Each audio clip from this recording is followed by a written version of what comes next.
जय श्री हरि।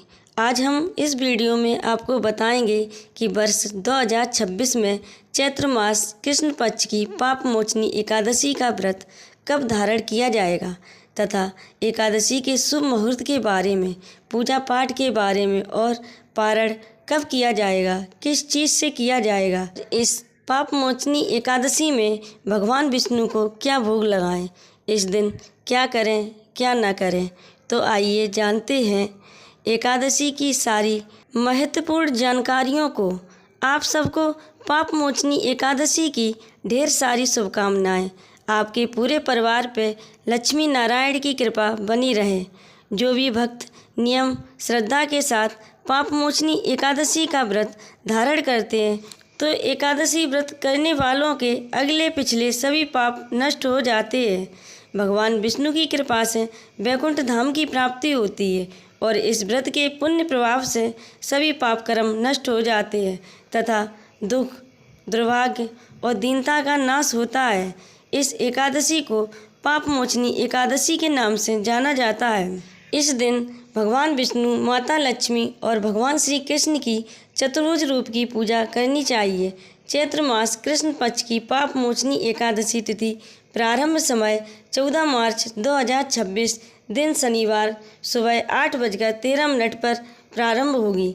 एकादशी तिथि समाप्ति 15 मार्च 2026 दिन रविवार सुबह 9:18 पर एकादशी तिथि की समाप्ति होगी। इस बार पाप मोचनी एकादशी का व्रत 15 मार्च 2026 दिन रविवार को धारण किया जाएगा।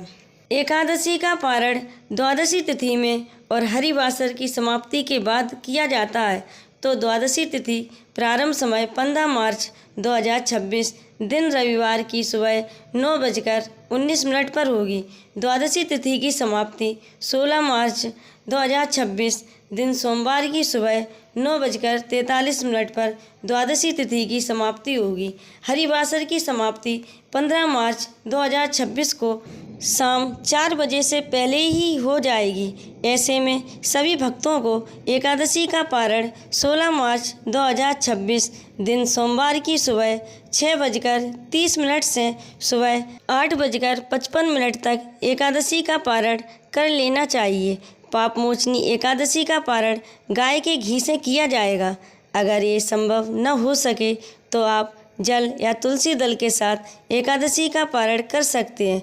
15 मार्च 2026 को ब्रह्म मुहूर्त का समय सुबह 4:39 से सुबह 5:27 तक होगा। सूर्योदय का समय सुबह 6:01 पर होगा और सूर्यास्त का समय शाम 6:07 पर होगा।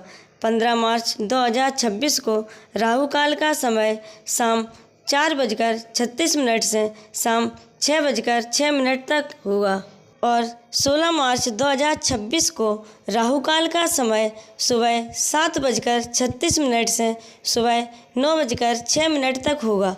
राहु काल समय के दौरान कोई शुभ कार्य या नया कार्य नहीं करना चाहिए, इस बात का ध्यान रखें। इस एकादशी पे भगवान विष्णु, माता लक्ष्मी और भगवान श्री कृष्ण की चतुर्भुज रूप की पूजा करनी चाहिए और भगवान विष्णु को तुलसी दल अवश्य चढ़ाएं। बिना तुलसी के भगवान भोग ग्रहण नहीं करते हैं, पर ध्यान रखें तुलसी दशमी को ही तोड़ के रख लें। तुलसी एकादशी और द्वादशी को नहीं तोड़नी चाहिए, इस बात का विशेष कर ध्यान रखें। तो कैसी लगी आपको ये जानकारी? ऐसी जानकारी प्राप्त करते रहने के लिए, कथाओं व पौराणिक कथाओं को श्रवण करने के लिए चैनल को सब्सक्राइब करें और वीडियो को लाइक और शेयर अवश्य करें ताकि ये जानकारी सभी को प्राप्त हो सके। धन्यवाद। जय श्री हरि, जय श्री कृष्ण, राधे राधे।